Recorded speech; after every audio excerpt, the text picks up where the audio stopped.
जय हिंद दोस्तों, आप सभी का स्वागत है आपका अपना ही YouTube channel expert study point में। तो फिर से ये जो एसपीडी साइंस का मॉडल सेट का ये जो चल रहा था प्रैक्टिस सेट, तो उसका आज हम पार्ट 8 लेकर आए हैं। इसमें हम मॉडल सेट 22, 23 और 24 देखेंगे। तो चलिए वीडियो को स्टार्ट करते हैं। यदि वस्तु की चाल आधी कर दी जाए तो गतिज ऊर्जा होगी 1/4 हो जाती है, यानी 1/4। जी का मान होता है 9.8 मीटर पर सेकेंड। जी का मान विषुवत रेखा पर होता है। विषुवत रेखा पर न्यूनतम होता है जी का मान। जी का मान ध्रुवों पर होता है। अधिकतम होता है। पृथ्वी की सतह से ऊपर या नीचे जाने पर जी का मान में क्या होता है? घटता है। पृथ्वी के घूर्णन गति बढ़ाने पर जी का मान में क्या होता है? जी का मान घटता है।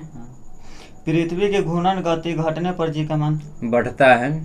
पृथ्वी के केंद्र पर जी का मान कितना होता है? शून्य होता है। पृथ्वी के लिए पलायन वेग का मान कितना होता है? 11.2 किलोमीटर पर सेकंड स्क्वायर। सूर्य के लिए पलायन वेग का मान 42 किलोमीटर पर घंटे। चंद्रमा के लिए पलायन वेग का मान कितना होता है? 2.37 किलोमीटर पर सेकेंड। पृथ्वी की सतह से ऊपर जाने पर वायुमंडलीय दाब क्या होता है? वायुमंडलीय दाब घट जाता है। वायुमंडलीय दाब को मापा जाता है बैरोमीटर में।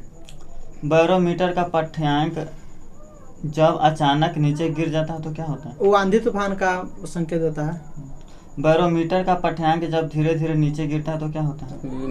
वर्षा होने के वर्षा होने का संकेत देता है। बर्फ के दो टुकड़े को आपस में दबाने पर टुकड़े आपस में चिपक जाते हैं क्योंकि दाब अधिक होने के कारण उसका गलनांक कम हो जाता है। शुद्ध जल का घनत्व कितना होता है? शुद्ध जल का घनत्व 1 ग्राम सेंटीमीटर पर सेमी क्यूब। बर्फ का घनत्व होता है 0.9 ग्राम पर सेंटीमीटर क्यूब। द्रव का घनत्व अधिक होने पर पृष्ठ तनाव में क्या होता है? पृष्ठ तनाव बढ़ जाता है। द्रव का घनत्व बढ़ने पर कोशिका नली में क्या होता है? कोशिका नली कम चढ़ता है। ताप बढ़ने पर द्रव की श्यानता क्या होती है? घट जाती है। ताप बढ़ने पर गैस की श्यानता क्या होती है? बढ़ जाती है। आंधी आने पर छप्पर का उड़ना किस सिद्धांत पर आधारित है? बर्नौली का सिद्धांत पर आधारित है।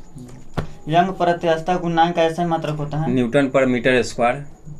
यंग प्रत्यास्थता गुणांक का बीमा कितना होता है? ml-1 T2 T⁻²।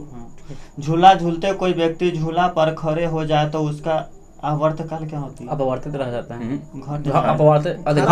खड़ा हो जाता है, घट जाता है और उस पर कोई दूसरा आदमी आ जाता है तो उसको अपवर्तित रह जाता है। यदि झूले पर एक व्यक्ति के स्थान पर 2 व्यक्ति बैठ जाए तो अपवर्तकाल कोई परिवर्तन नहीं पड़ता। अपरिवर्तित रहता है। यानी कोई परिवर्तन नहीं होता है। वायु में ध्वनि तरंग होती है।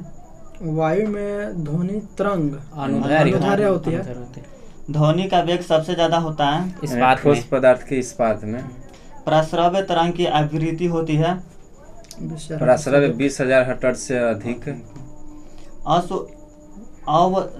अश्रव्य तरंग की आवृत्ति होती है 20,000 हर्ट्ज से नीचे की आवृत्ति। 20 हर्ट्ज से नीचे की आवृत्ति। स्पष्ट प्रतिध्वनि सुनने के लिए परावर्तक तक व ध्वनि श्रोता के बीच न्यूनतम दूरी कितनी होनी चाहिए? 17 मीटर। ध्वनि के वेग का मान सबसे कम होता है यानी कि गैसीय अवस्था में। वायु में ध्वनि का वेग तापमान के घटने से क्या होता है? घटता है। 1 किलो कैलोरी ऊष्मा का मान कितना होता है? 1 किलो कैलोरी ऊष्मा का मान 1 किलो 4.2 × 10⁻² जूल। मानव शरीर का सामान्य ताप होता है 37 डिग्री सेल्सियस या फ़ारेनहाइट में कहता है 98.6 फ़ारेनहाइट। कमरे का न्यूनतम ताप होता है 37 degree Celsius, 27 degree Celsius, 98.6 Fahrenheit. विशिष्ट ऊष्मा का एसआई मात्रक होता है जूल पर केजी पर केल्विन। जूल किग्रा पर केल्विन। ठीक है। गुप्त ऊष्मा का एसआई मात्रक जूल पर केजी। केल्विन तापमापी में बर्फ का गलनांक होता है 273 केल्विन। झरने में जब जल ऊंचाई से गिरता है तो उसका ताप कितना होगा? बढ़ जाता है। ताप के सेल्सियस में पाने पर परम शून्य ताप होता है। -273 केल्विन। विद्युत केतली में पानी किस कारण गर्म होती है? संवहन के कारण। बोलोमीटर एक यंत्र है जो मापता है उसमें विकिरण को। किसी ठोस पदार्थ के बिना द्रव में बदले सीधे वाष्पन अवस्था में परिवर्तन होने को कहते हैं ऊर्ध्वपतन। ऊर्ध्वपातन। जिस ताप पर कोई ठोस पदार्थ ऊष्मा पाकर द्रव में परिणत हो जाता है कहलाता है क्या? गलनांक कहते हैं। गलनांक। जिस ताप पर कोई द्रव ऊष्मा पाकर वाष्प में बदलता है क्या कहलाता है? क्वथनांक। द्रव से वाष्प में पदार्थ के अवस्था परिवर्तन को कहते हैं द्रव से वाष्पन। वाष्पन। ठोस से द्रव में पदार्थ की अवस्था का परिवर्तन इसको को कहते गर्म हैं। कहते हैं। हाँ। दाब बढ़ने से किसी द्रव का क्वथनांक क्या होता है? बढ़ जाता है। तेज हवा वाली यात्री में ओस नहीं बनती है क्योंकि क्योंकि वाष्पीकरण की वाष्पीकरण की दर अधिक हो जाता है। अधिक हो जाती है। ठीक। ठोस कपूर से कपूर वाष्प बनने के लिए प्रक्रिया को कहते हैं उत्पादन। ऊर्ध्वपतन। बर्फ के गलनांक की गुप्त ऊष्मा का मान होता है 80 कैलोरी पर ग्राम। वाष्प की गुप्त ऊष्मा होता है 536 ग्राम 536 कैलोरी पर ग्राम। रेफ्रिजरेटर में थर्मोमीटर का काम होता है। तो एक समान ताप बनाए रखने के लिए। नियंत्रित करना। प्रकाश का तरंग किस प्रकार की तरंग है? प्रकाश के तरंग अनुप्रस्थ तरंग है। प्रकाश का तरंग सिद्धांत किसके द्वारा स्थापित किया गया है? आइंस्टीन। हाइगेंस के द्वारा।